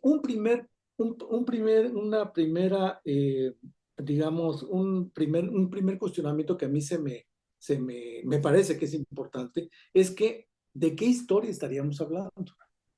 Es decir, yo entiendo que en un momento dado es importantísimo que los jóvenes y los profesores tengan claridad, y vamos a utilizar un término también muy recurrido, muy socorrido, que es la conciencia histórica, ¿no? Es decir, ¿qué conciencia histórica estaríamos interesados en que se difundiera, que se incorporara a los sujetos, a los distintos actores de la educación intercultural? En este caso, de una educación superior que se precia o se adjetiva como intercultural. Habría que revisar si realmente, ¿no?, existe una educación intercultural. Para mí todavía eso sería un cuestionamiento de fondo, ¿no? Porque el problema estaría en qué estamos entendiendo por interculturalidad. Para mí, por ejemplo, desde mi formación antropológica, o mea culpa, el término intercultural me refiere a las relaciones interétnicas, a las relaciones entre culturas.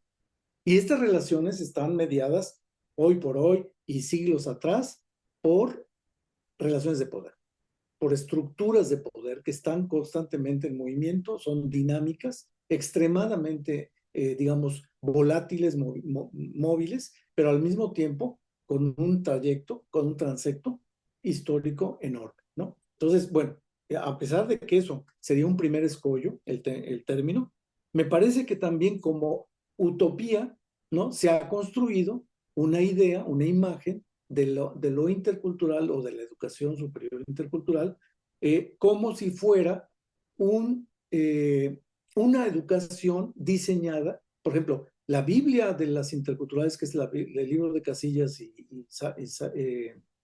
y ¿cómo es? Bueno, la otra colega, la Biblia de la intercultural, acuérdense, incluso tú lo citaste, Felipe, hoy, es para educación indígena. Primera pregunta, ¿no? Si es eso realmente la utopía, bueno, pues estamos en problemas, muy en problemas, porque si se pretendía que hubiera una transversalidad del enfoque intercultural en la educación, o sea, en el gran universo de la educación, ahí estamos en problemas, ¿no? Desde ese punto de vista. Otro elemento que me gustaría aportar brevemente es el tema de esta crítica a la antropología indigenista. Fíjense, ni siquiera podríamos sostener que existe una política indigenista, ¿no? Hay varios trabajos, el de Félix Báez, el del propio, ¿cómo se llama?, Andrés Medina, es decir, una serie de antropólogos y antropólogas que han hecho énfasis en los ciclos que ha tenido la política indigenista, que originalmente fue encabezada no por antropólogos, no fue encabezada por antropólogos. La mayoría de los directores de los primeros centros coordinadores indigenistas no eran antropólogos, ¿no? Eran economistas, sociólogos, pedagogos, maestros de primaria, sin denostar, ¿eh? No estoy denostando, estoy diciendo quiénes estuvieron al frente, ¿no? Lo mismo en la educación indígena. En la educación indígena, en el diseño de los primeros ejercicios, los primeros, digamos, ensayos de la educación indígena, no estuvieron al frente los antropólogos. Es hasta los 70s, ¿sí? Muy avanzados los 70s, que Salomón Nahmat pasa a dirigir una dirección, ¿no?, de educación indígena. Es hasta ese momento. Y es el impulsor del modelo del modelo educativo bicultural, bilingüe y bicultural, fíjense cómo, ¿no? Bilingüe y bicultural, así se llamaba el proyecto. Salomón tiene mucho que decirnos, ¿eh? Lo voy a invitar a que nos diga cómo estuvo la jugada, ¿no? Aquí en el seminario, en el grupo de trabajo, porque tiene mucho que decirnos Salomón Nahmat. Bueno, entonces ese es otro elemento. Pasamos por una serie de ejercicios actorales, protagónicos, de distintas, digamos, experiencias disciplinarias, ¿no? Que van desde la antropología, que originalmente comienzan en otro campo disciplinario, pero donde la antropología tiene un papel también destacado, también importante. Por eso para mí era muy, muy curioso recibir, cuando empecé mi gestión en la intercultural, recibir las críticas, ¿no? Porque pues antropólogo, imagínense, era yo el segundo director, porque el primer director fue un pedagogo, fíjense, el primer director fue Sergio Telles, era pedagogo, todavía vive, es pedagogo, ¿no? Entonces, el segundo, que fui yo, antropólogo, entonces viene ¿no? ¿Cómo? La antropología eso no sirve, nos va a hacer daño, etcétera, etcétera, etcétera. Bueno, lo primero que hicimos, por cierto, fue entrar en la discusión de lo que entendía cada quien por la interculturalidad. Fue interesantísimo, ¿eh?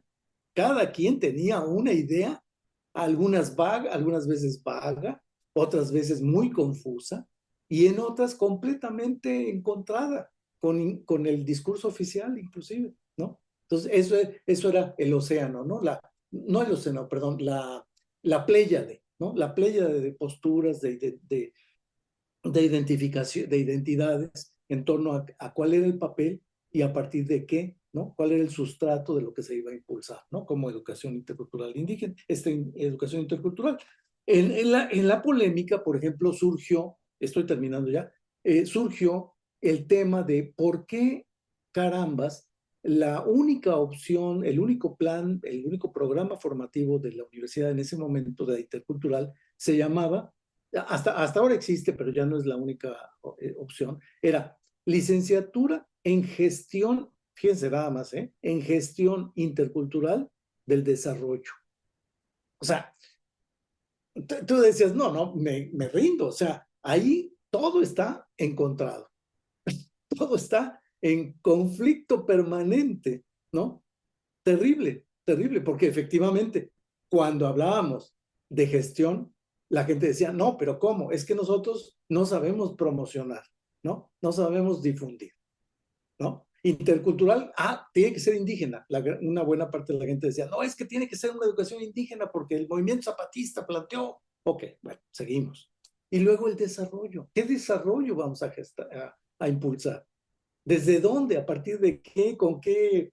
Digamos, con qué faro, ¿no? Con qué referencia estaríamos hablando de desarrollar regiones enteras, ¿no? Y el país entero. En fin, ese fue otro elemento. A mí me parece que nos llevó, ¿no? A algunos seguramente no, pero a buena parte de los que participábamos en ese momento, a reconocer que, y quisiera terminar con ello, de que persiste, ¿no? Y en ese momento se afirmaba que este proyecto, nuevo proyecto en esos momentos, era producto de una estructura de una universidad convencional donde el sistema de pensamiento, ¿no? El sistema de pensamiento y la creación, o sea, las epistemologías en juego, no lograban rebasar la estructura dominante, la hegemonía de un poder occidental, de un poder afirmado en un Estado neoliberal o liberal, como quieran llamarle, de carácter mestizo nacional, pero con una raíz completamente occidental, donde el pensamiento indígena o el pensamiento de las culturas y de los pueblos, ¿no?, originarios, vamos a ampliar un poquito, no cabía. Por ejemplo, una de las grandes preguntas en un estado como el nuestro, que no tiene una gran cantidad de población afro-mexicana, era, oigan, y los afros que no van a entrar en lo intercultural, o sea, no tienen derecho, o los pocos gitanos que habitan por aquí cerca de Jalapa, o otras denominaciones, ¿no? Otras adscripciones, etnoadscripciones, ¿no? Sería necesario incorporarlas, etcétera, ¿no? De esa parte a mí me parece que va a entrar, digamos, a tener sintonía y sincronía, y más que nada sintonía con esta discusión de fondo que tendría que ver, oigan esto, estoy viendo que en los últimos 2 años aproximadamente, la propuesta intercultural, mucho que viene desde el Estado, ¿no? Mucho que viene oficialmente, está chocando de manera directa con la propuesta que tienen los colegas en Oaxaca de la comunalidad. Prácticamente estoy mirando ya un debate entre interculturalidad y comunalidad. No estaría mal también invitar, por ejemplo, a Jaime Luna, que es el rector de la Universidad Comunal de Oaxaca, porque acaban ellos de publicar su nuevo, ¿cómo le llaman? Su nueva lista de carreras, ¿no? De carreras. Y es impresionante, ¿eh? Lo que son, no sé, 15, 20, pero con ese enfoque que rompe ya con la idea tradicional de las carreras profesionales, ¿no? Digamos, convencionales, de cuño, digamos, de cuño liberal o neoliberal, que es médicos como tales, ingenieros, arquitectos, no sé qué, no sé cuánto, y se van al enfoque comunal, ¿no? Para, digamos, intentar resolver necesidades ahí plasmadas, ¿no? Échenle un ojito, está muy interesante esa cuestión, y que creo que nos va a ayudar. No no estoy a favor de una u otra en el sentido de que sea la solución. Finalmente, la utopía sería, pues, un sistema educativo donde cupieran todas, ¿no?, y cada una de los enfoques provenientes de los pueblos originarios y de los pueblos, de las sociedades que componen nuestra república, nuestra nación, nuestra nacionalidad, mejor dicho. Pero sí es cierto que en ese caso tendríamos que empezar digamos, a agilizar un poco más, ¿no?, nuestro enfoque desde el punto de vista de que aceptemos que esto está cambiando de una manera muy rápida, ¿no? Y que en esa vorágine, la propuesta intercultural que vino del Estado y de las negociaciones con los poderes locales y regionales no tiene opción, no tiene salida, ¿no? Definitivamente. Como la universidad en su conjunto está en crisis, ¿no? La propia universidad como tal, como modelo, ¿no? De ahí que se plantee mucho ir digamos, de la universalidad o de la universidad a la pluriversidad, ¿no? Al pluriverso. Por ahí creo que podría ayudarnos mucho que este enfoque, por ejemplo, de la comunalidad, estaría apoyado en esa idea de que son digamos, son los ejercicios y las experiencias en una dimensión mucho más humana, mucho más cercana a nosotros, la que nos permitiría realmente establecer una dinámica de carácter intercultural, una verdadera relación entre culturas, ¿no? Y que, claro, por supuesto, buscando y logrando, cosa que suena bastante utópico también, poderlas achatar, ¿no? O sea, hacerlas horizontales, simétricas, cosa que digo, actualmente no creo que exista un país, ¿no?, que tenga resuelto ese tema de la simetría en las relaciones interculturales, interétnicas, ¿no? Bueno, hasta ahí. Estefano, adelante. No, qué interesante, Mariano, porque has tocado muchos temas súper importantes y bueno, justamente, ¿no? El recuerdo eh, es muy interesante esta reflexión, ¿no? Sobre cómo desde la CGIE que no nos olvidemos, ¿no? Es una institución creada bajo el gobierno de Vicente Fox. En demasiadas ocasiones se suele decir la respuesta del Estado a las demandas del movimiento indígena, ¿no? Pues más bien la contrarrespuesta. Fue un proyecto claramente enfocado a validar la ley indígena de esos años y todo el tema de la respuesta ante el incumplimiento declarado a los acuerdos de San Andrés. O sea, fue un proyecto político muy claro, ¿no? Y un proyecto político que se genera desde la derecha, ¿no? Definitivamente. Pero más allá de esto, que igual luego, pues también no quiero hablar por categorías así esenciales, porque luego también dejan el lugar que encuentran. Pero es interesante cómo se ha instaurado, se ha instalado en el discurso educativo nacional el tema de la interculturalidad como referente a lo indígena, ¿no?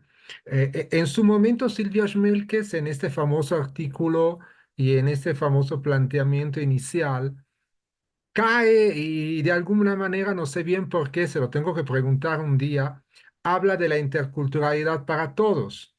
Pero es como que creo que luego le dijeron, oye, ¿de qué estás hablando? No, te estás equivocando. O sea, a ver, espérate, o sea, no va por ahí. Porque el primer planteamiento fue ese, pero nomás quedó ahí. Nomás quedó así como primer planteamiento. Y de ahí, efectivamente, si analizamos el trabajo de la CGIB, sobre todo en el primer sexenio, porque ya luego cambia, ¿no? Ya luego, ya le meten manos, ya luego hay otras cosas, pero fue un trabajo directamente hacia lo indígena, ¿no? Además, lo indígena en singular, ¿no? Como categoría que homogeneiza mucho la diversidad increíble, ¿no? Y yo me pregunto, y es una pregunta que a lo mejor también podríamos tocar en nuestras reflexiones en este espacio.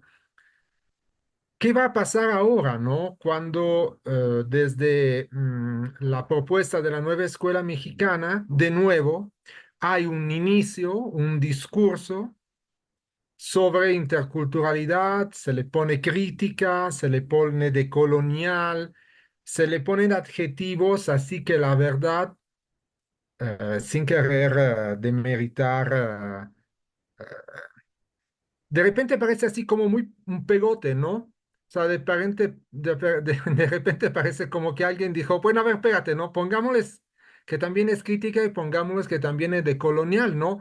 Y todo eso desde el Estado. Y tú dices, a ver, cabrón, ¿cómo está la cosa, ¿no? O sea, que de repente tenemos un Estado crítico y de colonial, esto es un contrasentido, ¿no? O sea, pues, la verdad, es muy complejo entenderlo, ¿no? Y sobre todo desde políticas que son francamente desarrollistas, ¿no?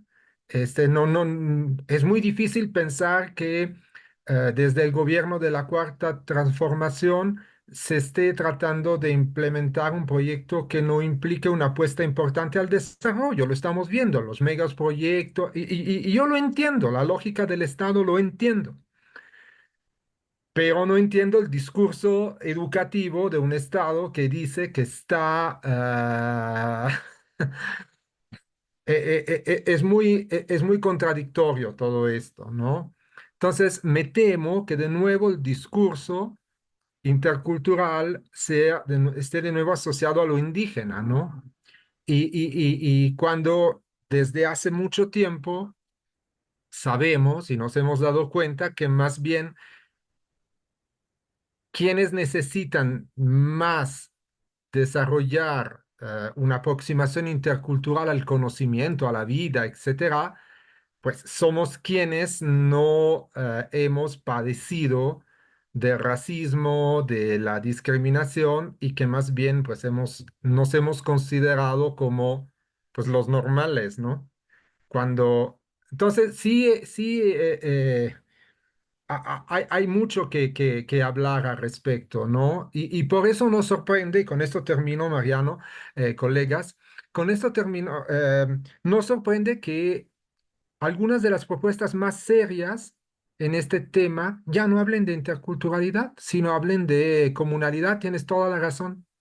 Porque pues ellos lo están viendo de manera muy seria y lo están construyendo desde abajo y dicen, no, no, no, pues no, miren, mucho mejor lo ubicamos como un proyecto etnopolítico, etnoepistémico, y pues de ahí lo construimos, ¿no? No, yo creo que todos estos temas sí vale la pena invitar a estas personas a que nos compartan, Mariano, sería muy buena idea. Gracias.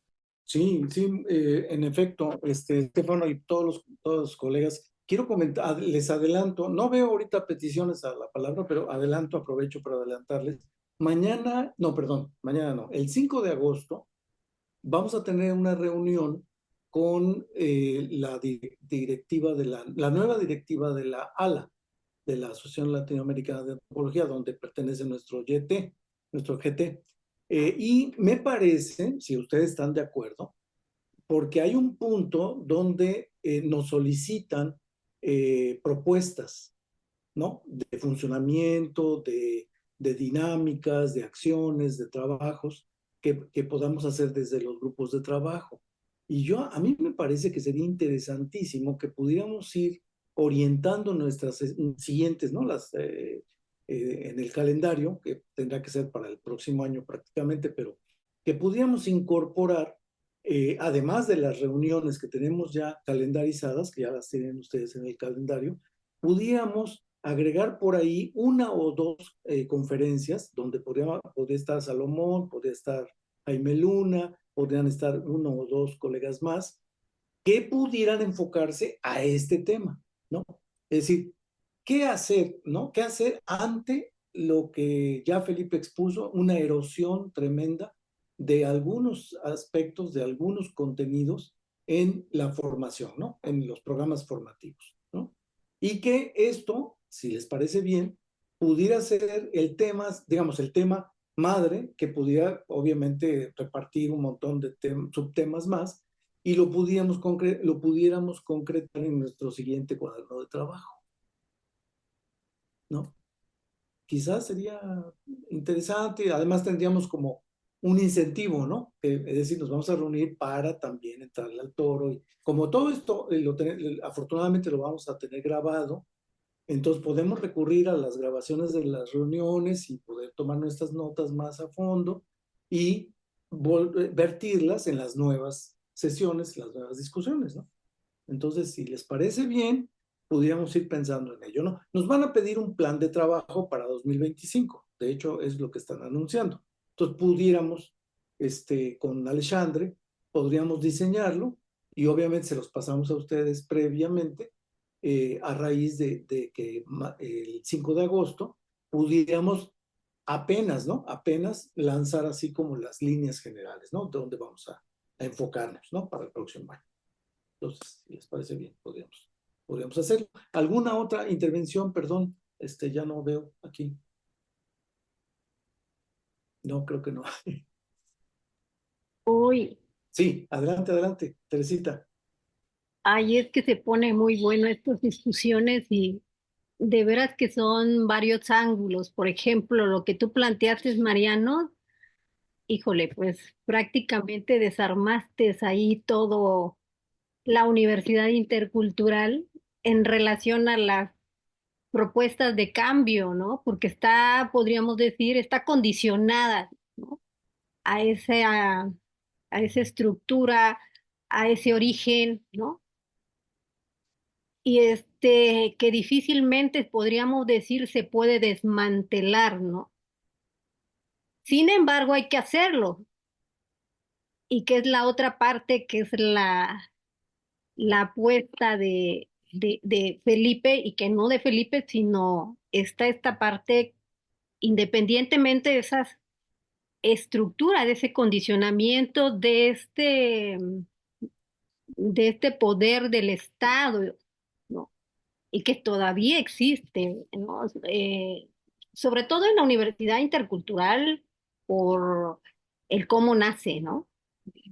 desde cómo se funda con un discurso reivindicador hacia los pueblos, y hacia la cultura, todo, ¿no? Y por eso es contradictorio, definitivamente. Entonces, creo que independientemente de esta estructura, los profesores al interior tenemos que desmantelar alguna, no sé, algunos pensamientos, ¿no? Algunos pensamientos en relación a estos contenidos que pueden existir en las materias o en las asignaturas, ¿no? Ahí hay mucho trabajo que hacer de esta conciencia, aunque las universidades interculturales tengan trazado una forma de proceder, ¿no? Que contradice y es contraproducente al discurso que se maneja de la interculturalidad. Y a mí me parece genial esta parte de invitar a otras personas que vamos, digamos, profundizando conceptos que vemos que han estado en uso y en discurso, que quizás se discursa de una manera que no se aplica, ¿no? Y está el discurso ahora de la nueva escuela mexicana, precisamente con todo eso, pero venimos y caemos en lo mismo, ¿no?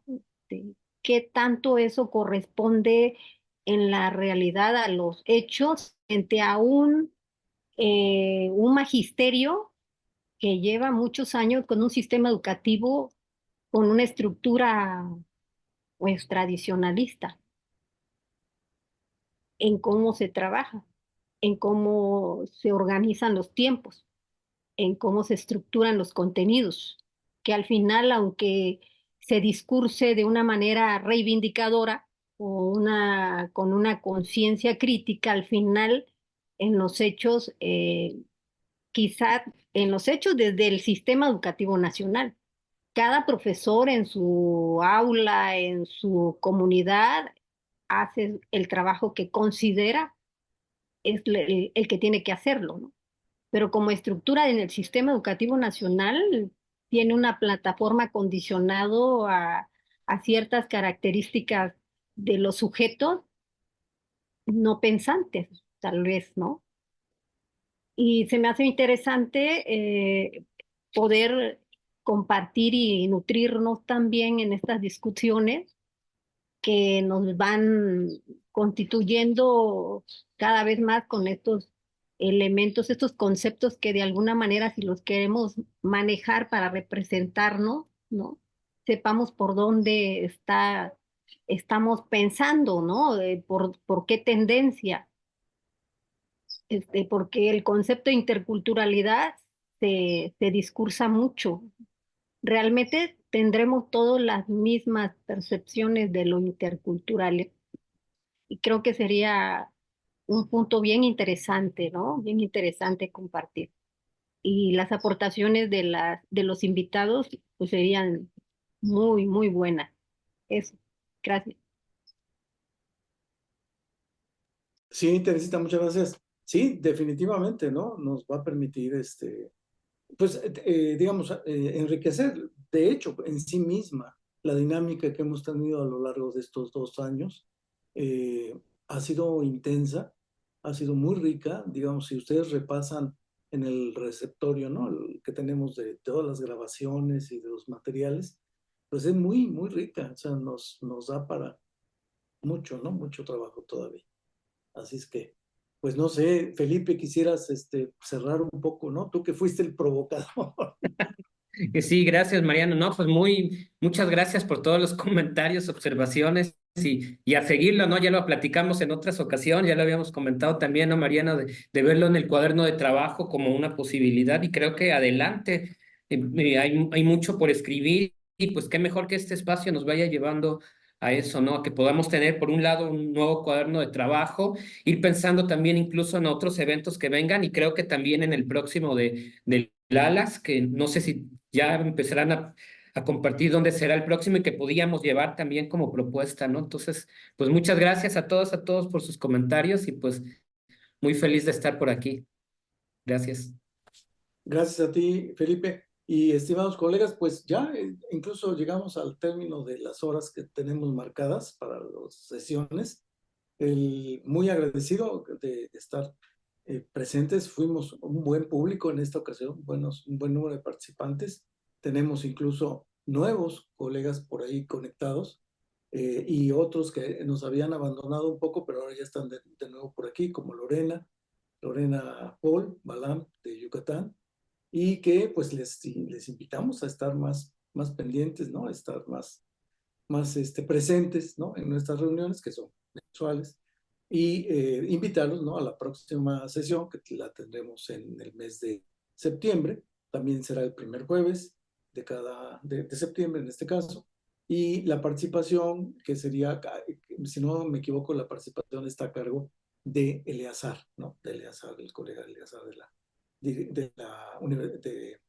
del Colegio de Michoacán, que acaba de presentar su defensa de tesis doctoral de manera muy brillante, muy buena. Se resultó, por supuesto, aprobado, y que nos va a compartir parte de sus investigaciones, ¿no? Que tuvo ahí en la Intercultural del Estado de México. Sí, así fue la cosa. Bueno, pues muchas gracias. Pásenla muy bien. Tengan buena tarde, buenas noches en Brasil. Mariana, creo que Mariana ya se fue. Bueno, y Luis Enrique. Hasta luego, Hasta adiós. luego. Pásenla bien.